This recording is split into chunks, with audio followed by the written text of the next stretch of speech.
Bismillahirrahmanirrahim. Assalamualaikum warahmatullahi taala wabarakatuh. Salam sejahtera dan selamat petang kepada seluruh rakyat Malaysia. Bersama dengan saya adalah Datuk Dr. Rohaizat, Dr. Nohayati Rosli, Datuk Dr. Chong Chee Kiong dan juga Dr. Hisham Shah.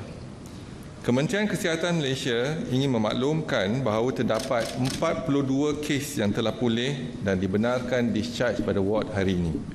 Ini menjadikan jumlah kumulatif kes yang telah pulih sepenuhnya daripada jangkitan COVID-19 dan telah dibenarkan discharge pada ward adalah sebanyak 6,083 kes, iaitu bersamaan dengan 79.8%.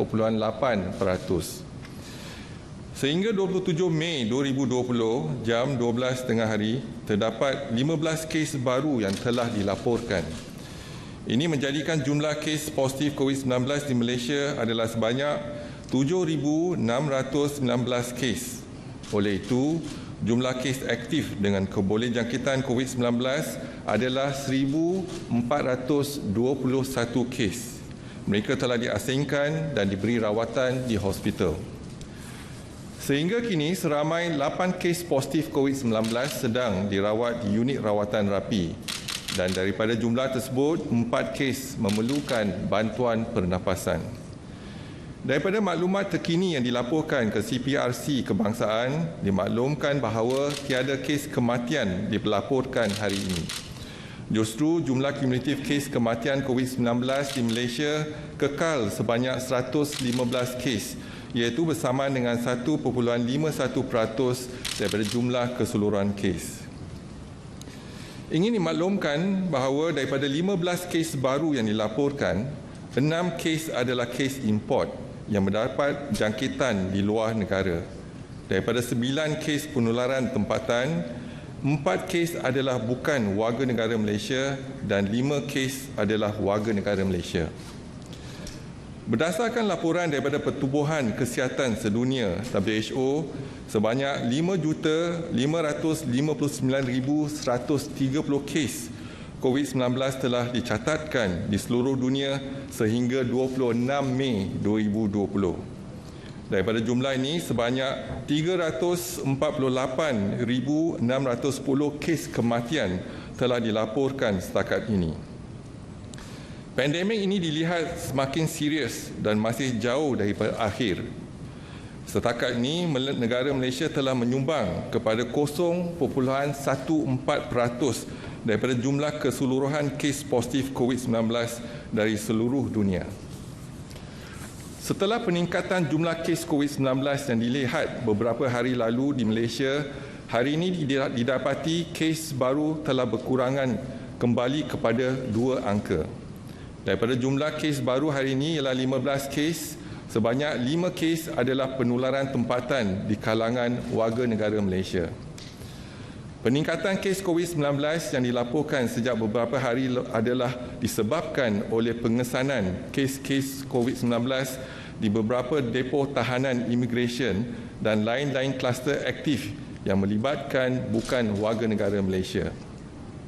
Ini adalah susulan tindakan pendekatan tertumpu iaitu targeted approach kerajaan dalam membendung penularan kes COVID-19. Penurunan kes COVID-19 Penularan tempatan ini adalah selaras dengan unjuran sebelum ini oleh Kementerian Kesihatan Malaysia dan adalah hasil tindakan-tindakan kesihatan awam yang telah dilaksanakan sejak 1 bulan lepas semasa pelaksanaan Perintah Kawalan Pergerakan dan seterusnya Perintah Kawalan Pergerakan Bersyarat. Penurunan kes ini turut dibantu dengan pematuhan orang ramai terhadap norma dan kelaziman baru serta persedia standard operasi iaitu SOP yang telah ditetapkan bagi pelbagai sektor dan industri. Namun begitu, Kementerian Kesihatan khuatir dan bimbang mungkin akan berlakunya peningkatan kes COVID-19 susulan pergerakan orang ramai melalui aktiviti kunjung-mengunjung, merentas negeri dan pergaulan di kalangan masyarakat semasa sambutan Hari Raya Aidilfitri ini. Daripada maklumat yang diperolehi semasa sidang akhbar Yang Berhormat Menteri Kanan Kluster Keselamatan, didapati sebanyak 2,449,556 kenderaan telah diperiksa oleh pihak polis Diraja Malaysia dari 16 Mei sehingga kini. Dalam tempoh yang sama, sebanyak 18,303 kenderaan yang cuba merentas negeri atas alasan mahu balik ke kampung dan telah diarah berpatah balik oleh PDRM. Syabas dan tahniah diucapkan kepada pihak PDRM atas usaha ini. Sewajarnya, ia adalah tanggungjawab kita bersama untuk melakukan segala usaha yang diperlukan dalam menangani dan membendung penularan jangkitan COVID-19 di negara kita. Sekiranya masyarakat leka tidak patuh dan engkar kepada SOP yang telah ditetapkan, Kementerian Kesihatan menjangkakan akan berlakunya peningkatan kes COVID-19 yang mendadak yang seterusnya boleh mengakibatkan gelombang yang baru bagi wabak COVID-19 di negara kita. Kita berdoa dan berharap gelombang besar atau tsunami tidak akan berlaku. Oleh itu, masyarakat harus berwaspada dan tidak mengambil mudah situasi penurunan kes pada hari ini. Seperti yang Kementerian Kesihatan maklumkan sebelum ini, peperangan menghadapi virus COVID-19 masih belum tamat. Justru kementerian ingin menasihatkan orang ramai supaya patuh kepada segala nasihat dan saranan yang sering ditekankan oleh kerajaan. Jadikan amalan-amalan berikut sebagai norma dan kebiasaan baru dalam kehidupan seharian. Antaranya, elakkan 3S atau 3C, iaitu elakkan kawasan yang sesak, elakkan kawasan yang sempit dan elak sembang atau bertutur dengan jarak yang dekat. Amalan 3W iaitu kerap mencuci tangan dengan air dan sabun. Sangat digalakkan memakai alat penutup hidung dan mulut di tempat awam atau jika bergejala. Dan patuh kepada amaran daripada Kementerian Kesihatan yang lebih berkonsep kepada peringatan seperti yang pertama, elak bersalaman dan bersentuhan. Yang kedua, amalkan etika batuk dan bersin. Yang ketiga, dapatkan rawatan segera jika bergejala. Yang keempat, duduk di rumah dan elakkan amalan kunjung-mengunjung. Yang kelima, lakukan aktiviti disinfeksi dan pembersihan di kawasan yang kerap disentuh. Selain itu, ingatlah kepada SOP, iaitu S syarat-syarat seperti yang ditetapkan di bawah PKPB. O ialah orang yang berisiko tinggi seperti kanak-kanak, bayi, warga emas dan orang kurang upaya perlu dilindungi. Manakala individu tidak sihat dan bergejala dikehendaki segera menjalani pemeriksaan kesihatan. Dan P ialah penjarakan sosial diamalkan pada setiap waktu iaitu sekurang-kurangnya 1 meter. Kementerian akan terus memantau perkembangan kejadian jangkitan dalam negara dan juga di luar negara melalui maklumat yang diperolehi daripada pihak Pertubuhan Kesihatan Sedunia. Orang ramai akan sentiasa dimaklumkan sebarang perkembangan terkini dan kementerian akan memastikan langkah pencegahan dan kawalan yang sewajarnya dilaksanakan secara berterusan. Seterusnya dimaklumkan rumusan kes COVID-19 untuk kluster perhimpunan di Masjid Seri Petaling. Yang pertama ialah bilangan sampel yang ambil dan diuji adalah 41,260 sampel. Dan bilangan kes positif setakat ini ialah 3,369 kes bersamaan dengan 8.17%. Dan kes yang masih aktif ialah 284 dan melibatkan 33 kematian.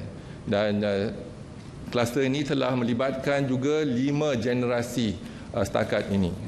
Seterusnya dimaklumkan saringan COVID-19 di 378 sekolah tahfiz dan madrasah sehingga 27 Mei 2020. Jumlah pelajar, guru dan kaki tangan yang telah dikenal pasti adalah 20,721. Jumlah sampel yang diambil dan diuji adalah 15,064 kes, iaitu bersamaan dengan 72.7%. Jumlah kes yang positif adalah 684 kes, iaitu bersamaan dengan 4.5%. Dan mereka yang bergejala dan positif ada 96 kes, iaitu 14%. dan mereka yang tidak bergejala dan positif adalah 588 kes bersamaan dengan 86%. Seterusnya dimaklumkan saringan COVID-19 di 390 pasar sehingga 27 Mei 2020. Jumlah peniaga, pekerja dan lain-lain yang telah dikenal pasti ialah 41,435 individu. Jumlah sampel yang diambil dan diuji ialah 32,075 individu iaitu bersamaan dengan 77.4%. Jumlah mereka yang positif adalah 271 kes iaitu bersamaan dengan 0.8%. Dan jumlah mereka yang bergejala adalah 37% iaitu 37 kes iaitu 13.6%. Mereka yang tidak bergejala dan positif adalah 234 kes iaitu bersamaan dengan 86.4%. Seterusnya dimaklumkan saringan COVID-19 di 295 pusat jagaan warga emas sehingga 27 Mei. Jumlah penghuni penjaga dan kaki tangan dikenal pasti adalah 12,680 individu. Jumlah sampel yang diambil dan diuji adalah 10,942 iaitu bersamaan dengan 86.3%. Jumlah mereka yang positif adalah 23 kes iaitu bersamaan dengan 0.2%. Mereka yang bergejala ialah 3 kes iaitu 13% dan mereka yang positif dan tidak bergejala adalah 20 kes iaitu 87%. Laporan warga negara Malaysia yang pulang dari luar negara sejak 3 April sehingga 27 Mei adalah sejumlah 42,000 individu dan telah menjalani kuarantin wajib. 34,011 individu telah tamat tempoh kuarantin selama 14 hari. Jumlah kes yang positif adalah 462 iaitu ada pertambahan 6 kes. 4 kes pulang daripada negara Mesir dan masing-masing 1 kes daripada United Kingdom dan Pakistan. Laporan saringan di 3 depo tahanan imigresen sehingga 27 Mei 2020. Depo tahanan imigresen Bukit Jalil, jumlah sampel yang telah diambil adalah 1,544 iaitu 1,421 untuk orang kena tahan dan 123 untuk kaki tangan. Jumlah kes yang positif adalah 282 dan kesemua 282 adalah bukan warga negara. Jumlah kes negatif ialah 1,262.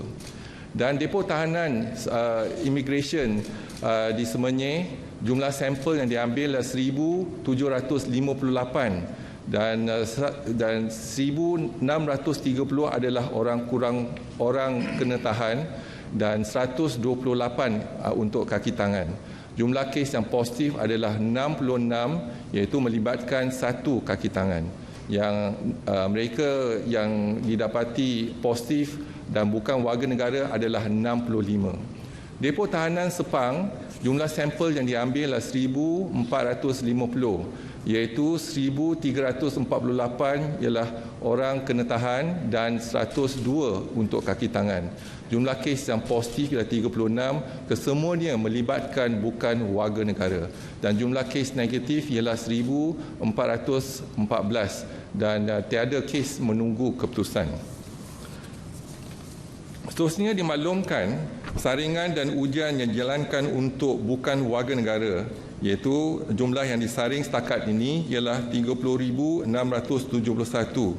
Mereka yang positif adalah 1,853 iaitu bersamaan dengan 6% dan 753 bukan warga negara masih dirawat di hospital iaitu bersamaan dengan 40.6% dan ada seorang masih dirawat di ICU iaitu 0.13% dan melibatkan 4 kematian bersamaan dengan 0.2%. Seterusnya laporan 3 kluster COVID-19 yang telah tamat tempoh pemantauan dan pengawasan selama 28 hari sehingga 27 Mei 2020 iaitu kluster pertama, kluster Menara Plaza City One yang melibatkan jumlah kes 55 dan 1 kematian. Kluster kedua ialah flat PKNS melibatkan jumlah kes 37, melibatkan juga 1 kematian.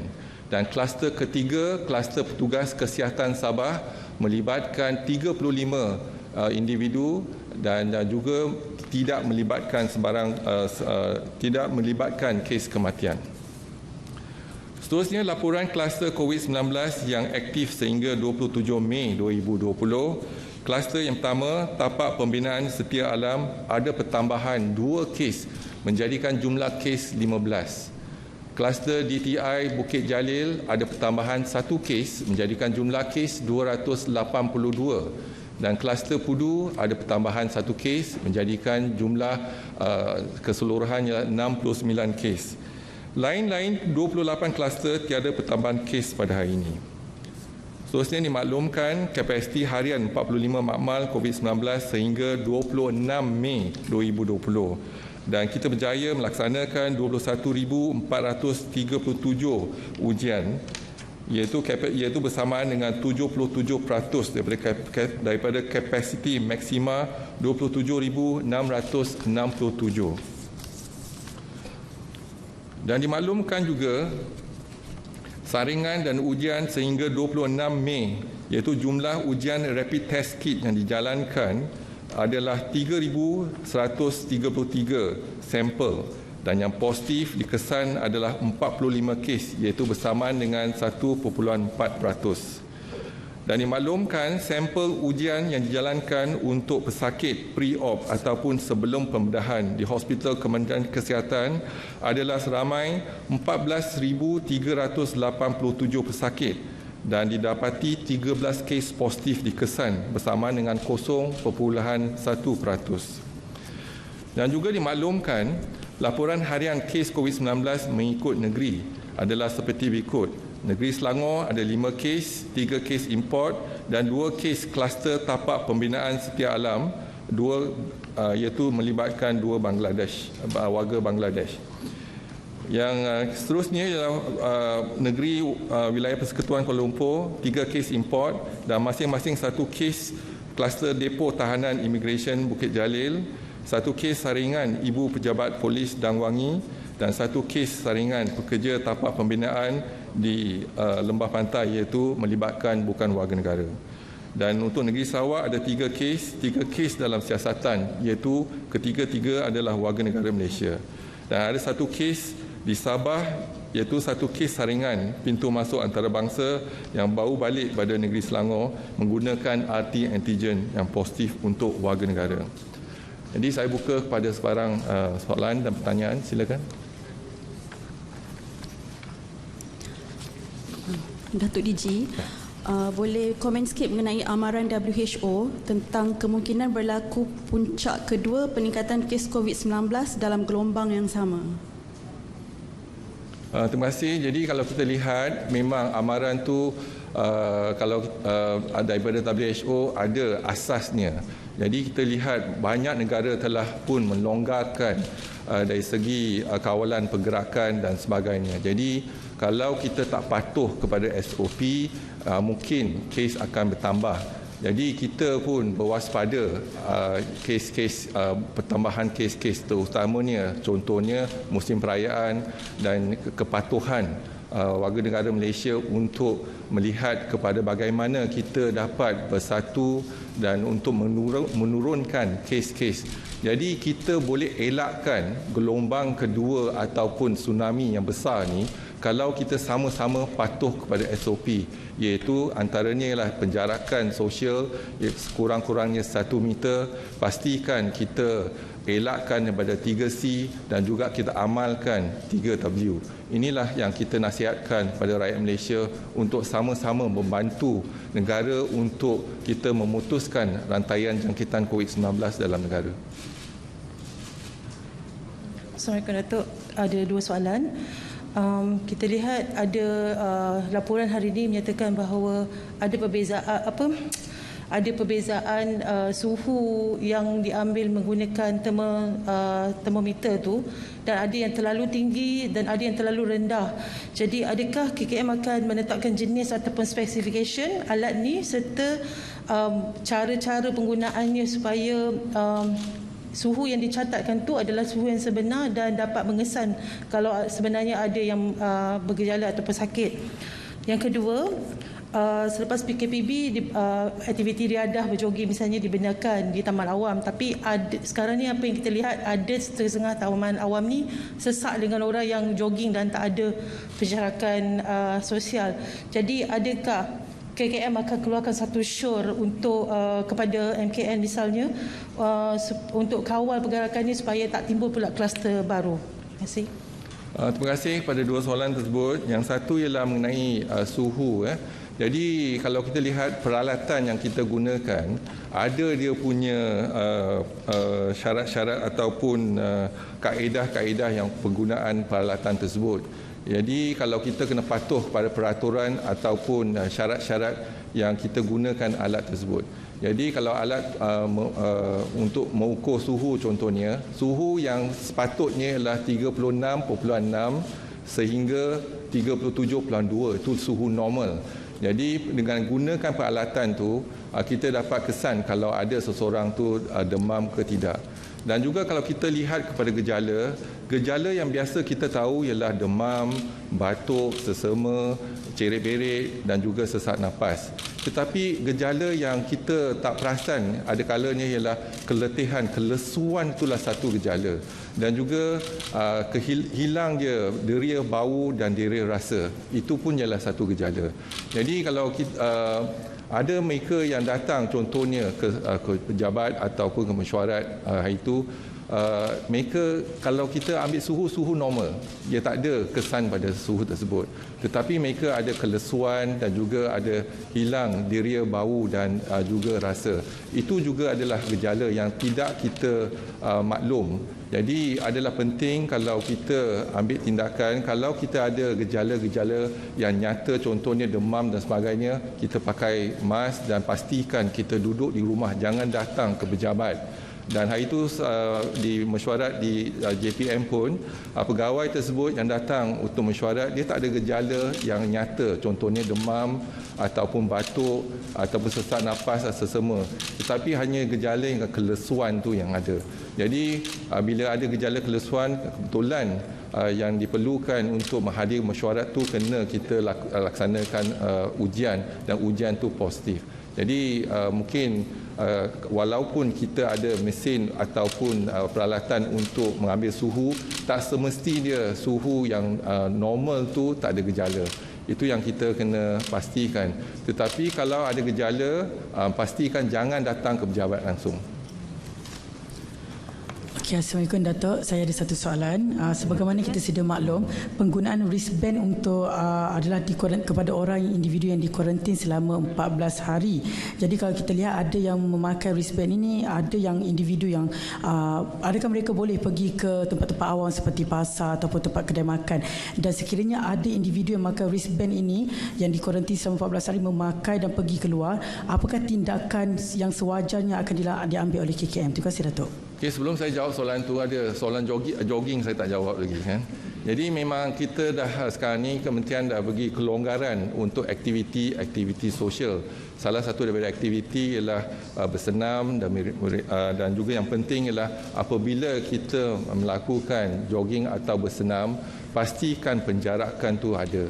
Jadi kita juga akan bincang dengan MKN dan juga Polis Diraja Malaysia dan badan-badan yang NGO yang lain untuk kita pastikan pemantauan untuk penjarakan ni. Jadi kalau boleh, kalau kita lihat pada syarat-syarat exit WHO, iaitu community empowerment. Tak semestinya dia MKN ataupun polis dan rela kena berada di tempat tersebut. Tetapi masyarakat tersebut boleh pastikan penjarakan itu diamalkan. Itu yang lebih penting. Tapi walau bagaimanapun, kita berharap rakyat Malaysia sedar dan berwaspada akan kepatuhan kepada SOP yang kita longgarkan untuk bersenam dan sebagainya. Jadi berbalik pada soalan yang tadi mengenai wristband, kalau mereka telah ditetapkan ataupun dikenal pasti untuk kuarantin di rumah, maksudnya mereka kena duduk di rumah. iaitu tak boleh keluar dari rumah. Itulah kita katakan kuarantin. Kalau mereka keluar dari rumah, pergi jogging, pergi pasar, itu bukan kuarantin. Jadi apa yang kita laksanakan setakat ini ialah mandatory quarantine, iaitu kuarantin wajib. Mereka yang balik dari luar negara mesti dikuarantinkan untuk tempoh 14 hari, iaitu di tempat yang telah dikenal pasti oleh pihak berkuasa. Jadi kita nasihatkan mereka yang ditetapkan kuarantin di rumah, duduk di rumah. Apa yang kita akan laksanakan ialah pemantauan sama ada mereka keluar dari rumah ke tak. Kalau mereka keluar dari rumah, berarti mereka telah ingkar kepada peraturan ataupun perintah kuarantin di rumah. Jadi tindakan boleh diambil bawah Akta 342 untuk mereka yang ingkar ataupun tidak patuh kepada kuarantin di rumah.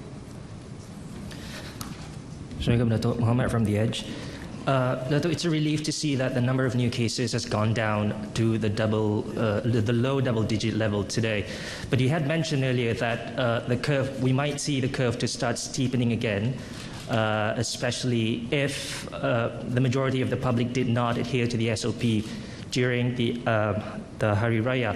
How worrying is this situation, and has the ministry taken any preemptive measures to address this? And second, do we have enough capacity to handle this situation in the worst case scenario? Thank you. Thank you very much for the question. So indeed that we are looking into our modelling. Our modelling have shown that if we adhere to the SOP, we will manage to bring down the cases further. Today we have 15 cases, 6 cases imported cases. So which means today is the first time that we get single-digit 9 cases local transmission. So we managed to bring down not only from double-digit but to single-digit 9 cases today. But more importantly is sustainability. So today the empowerment to the community to adhere to our SOP, because we have changed the strategy from MCO to CMCO. So it shows that the CMCO works, which means with the easing of the restriction movement, and despite of that, we are still able to achieve a single digit. So that's good, but we have to adhere and comply to the SOP. So social compliance, social responsibility, social discipline is important. The onus is not only on the shoulders of Ministry of Health and the government, but the onus now is on the public. So we want to empower the public. As one of the criteria, exit criteria WHO, this number 6 is there is empowerment, the community empowerment. If the community can continue to comply to, and adhere to the SOP that has been given, rest assured that we can bring down the cases. But if not, then we will see the cases continue to rise over a period of time. So we are monitoring every day in terms of the cumulative cases, the active cases, the infective cases, as well as the daily cases. So we hope that the information that we get will tell us whether our strategy that we have planned last 2 weeks or last 4 weeks ago works or not. So our concern now certainly is because of this festive season, and we will know the outcome within 2 weeks' time. So likewise, when we started the CMCO and easing the restriction movement on the 4th of May, and today we've seen the result of the CMCO. But if we were to compare the CMCO and MCO, certainly MCO is much better, but at a cost of about 2.5 billion a day. So which means that we can allow the economy to take place, to resume, and more importantly, if everyone comply to the CMCO, we can rest assured we can continue to bring down and strike a balance between a win-win for the country as well as for the ministry to control and break the transmission of the virus in our community. And with regards to whether our facilities we are ready or not, you look into our lab, for example, our lab capacity, we have actually increased to from when we started only 7,000 cases a day Today we are able to reach about 25,000, and perhaps the next week or so we have another 5 more labs coming up, so we can increase to more than 30,000 cases a day. So that's the screening. And you look into our hospital for screening, we have 120 hospitals ready for screening, as well as health facilities. We have 40 hospitals that we have identified, and we have 7 COVID hospitals just identified for COVID patients only. So we have done that, and our occupancy now is less than 15%. And our ventilators, we have more than 1,090 ventilators available. So our capacity, we are looking into it. But in case if we have a surge in cases, exponential surge in cases, the good thing is that when we look into our patient, 80% of our patient on category 1 and 2, that is actually asymptomatic or mild symptoms. So asymptomatic and mild symptoms, not necessary we can actually admit them to a hospital. We can open up a space, just like in MyAPS, for example, we have a space. So we have identified a few areas whereby within 24 hours we can open up in terms of to contain the asymptomatic and mild symptoms in certain places. So we have the strategy in place. As I said, we always prepare for the worst, but we hope for the best. In case if we have a surge, we are ready. But our ventilators, our ward, our ICU, mainly for category 3, 4, and 5. So we hope that we can continue to give good treatment and to all our patients with COVID-19, and when they are admitted to the hospital, I'm sure over the years, over the last couple of weeks and months, we have seen a good management team in our hospital, in particular the ICU. Our expertise in ICU, we learn a lot, we have more experience, and now we are teaching the new healthcare workers to comply with certain rules and regulations that we have. So the experience that we gained over the last couple of months and weeks is very valuable for us to teach our young doctors and etc. So the teaching will be ongoing, and our preparedness will be much better than before. So we do have new experience now, and we are learning. This is a new virus. Every day we are learning something new. And certainly that will help us in terms of our preparation for the worst. Hi, Datuk. 2 questions. Yeah. Okay. 2 questions. The first one is on source of infection. Was wondering whether the ministry has determined the source of infection for the immigration depots, the 3 depots, and also the construction sites. And with the construction sites, since workers are not under, not in a confined space, is there concern that that could leak out of the community of the workers or outside of the sites? That's the first question. The second question is about the post-cabinet meeting, which had 1 positive case. Has there been any other cases detected linked to that 1 case? Thank you. Okay, thank you very much. So I answer your second question first. Regards to the post-cabinet meeting, all the participants or the members of the post-cabinet meeting were found to be negative. So there's no other cases were detected. So more importantly, the person that had been identified is also been taken care of, isolated, responding very well, asymptomatic but positive. So we are monitoring closely, and the symptoms initially was very vague symptoms. There's no fever, there's no cough, no running nose, only symptoms of lethargy, for example. So I think he is also doing very well. So I think, but in terms of we have to comply with the regulation that is a quarantine for 14 days. So this is part of our SOP for those who have been exposed to a positive patient. So the first question is regards to are we able to pinpoint the source of infection in the detention center? Unfortunately not, because when we look into the 3 centers, detention centers, we are still investigating.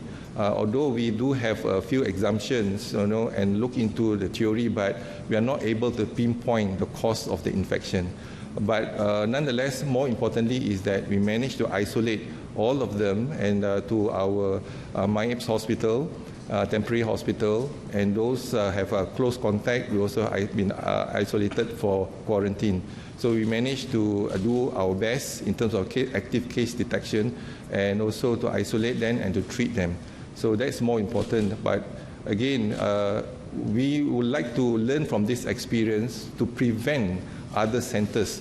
That's number one, and other places, crowded places, for example. And certainly we need to look into the accommodation of some of our workers as well. So I think the source is that if there's an infection, not only COVID, but we talk about TB and all the infectious diseases, if you live in the confined space, definitely infectious diseases will continue to spread. So I think we have to look into the short term as well as the long term to solve this problem of confined space and a crowded space, especially for the foreign workers. This is something that, today we have to change the norm of how we do things differently from the past and to have a better future in time. Datuk, ini mengenai kenyataan Datuk semalam yang memaklumkan bahawa KKM akan mengubah protokol menguruskan pesakit COVID-19 yang mana pesakit COVID-19 boleh di-discharge daripada hospital selepas dirawat selama 14 hari walaupun masih positif. Saya bayangkan saya adalah seorang pesakit COVID-19. Setelah dirawat 14 hari, saya dibenarkan discharge dan perlu menjalani self-quarantine di rumah selama 14 hari. Satu, adakah pada hari ke-13 self-quarantine di rumah, saya perlu jalani swab test di hospital? Kedua, jika saya masih positif selepas melakukan swab test tersebut, saya masih lagi perlu menjalani quarantine di rumah ataupun perlu jalani quarantine di hospital? Dan ketiga, boleh atau tidak kalau saya tak nak balik ke rumah untuk jalani self-quarantine di rumah? Okay. Terima kasih.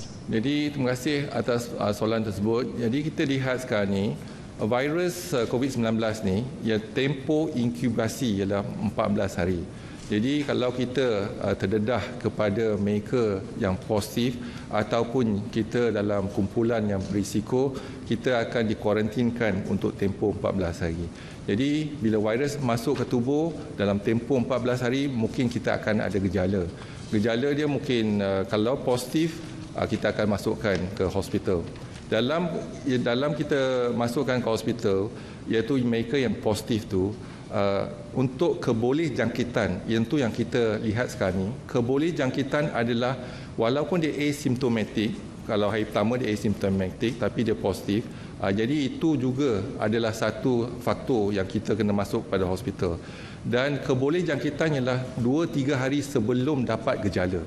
Itulah masa infectivity dia meningkat, dan bila mereka positif tu meningkat.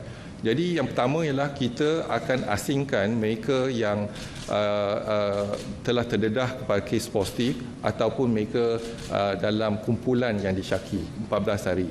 Kalau 14 hari tak ada simptom dan negatif, jadi kita akan lepaskan. Tetapi kalau mereka ada positif, kita akan masuk ke hospital. Dan kita akan melihat pada gejala pada hari pertama.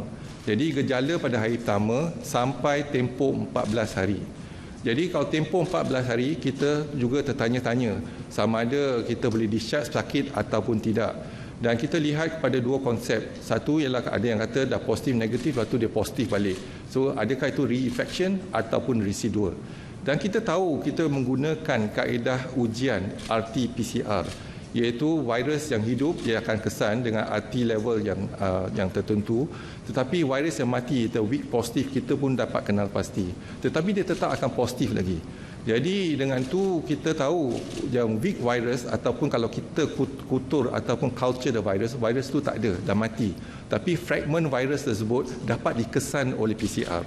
Itu yang kita kata residual ataupun yang tidak boleh dijangkiti. Jadi maklumat yang terkini yang kita dapat daripada WHO, dia telah pun maklum pada Kementerian Kesihatan, ialah dalam tempoh 14 hari, selepas 14 hari mereka tak jadi keboleh jangkitan tu dah kurang. Sebenarnya WHO dia kenal pasti 10 hari, tetapi kita mengambil tempoh 4 hari lagi, kita kata 14 hari. Jadi yang kertas yang atau maklumat daripada WHO ialah 10 hari selepas ada gejala. Jadi kalau kita tetapkan 14 hari, jadi kita pasti kita akan discharge pesakit dan tak perlu untuk kita kuarantin kat rumah lagi. Jadi yang sekarang ni pun kalau ujian dia positif, PCR positif, kalau kita lihat PCR positif, kalau weak positif pun kita boleh discharge. Sebab ada pesakit kita yang duduk di ward sampai 56 hari ataupun 2 bulan tetapi masih positif. Tetapi itu dia residual daripada virus yang telah mati tetapi masih dikesan oleh PCR test. Jadi apa yang penting ialah tempoh tu ialah 14 hari daripada gejala. Jadi kalau kita boleh pastikan gejala hari yang mereka dapat gejala, infectivity ataupun keboleh jangkitan adalah kurang pada 14 hari. WHO punya laporan ialah 10 hari tetapi kita telah anjakkan 14 hari. Jadi kalau mereka telah positif, kita nasihatkan untuk balik. Kalau mereka tak nak balik, kita akan lihat bagaimana kita boleh tempatkan mereka bukan di hospital lagi, mungkin di institut latihan dan tempat yang untuk kes-kes yang asymptomatic ataupun mild symptom dan sebagainya. Jadi yang itu adalah laporan berdasarkan pada bukti-bukti dan fakta-fakta yang telah dibuat kajian, iaitu selepas 10 hari mereka ambil sampel tersebut, PCR positif, mereka hantar ke makmal dan makmal akan culturekan virus tersebut dan semua virus tersebut tiada. Jadi tiada keboleh jangkitan untuk virus COVID-19. Jadi tempoh yang kementerian ambil 14 hari dan sekarang ni kita tengah olahkan ataupun menerbitkan jadi garis panduan untuk pakar-pakar kita dan doktor-doktor kita untuk melihat untuk cara kita merawat pesakit dan mengurus pesakit untuk tempoh 14 hari. Mereka yang bergejala pada hari pertama, tetapi hari ke-14 masih bergejala dan sebagainya, mereka itu yang kita akan tahan lagi. Sebab ada yang sebab virus yang keboleh jangkitan, ada satu lagi lah komplikasi. Kalau mereka ada komplikasi virus tersebut, jadi memerlukan rawatan yang berlanjutan, jadi kita akan pantau dan kita akan rawat sehingga tak ada gejala dan baru kita boleh selepas 14 hari baru boleh kita discharge pada ward.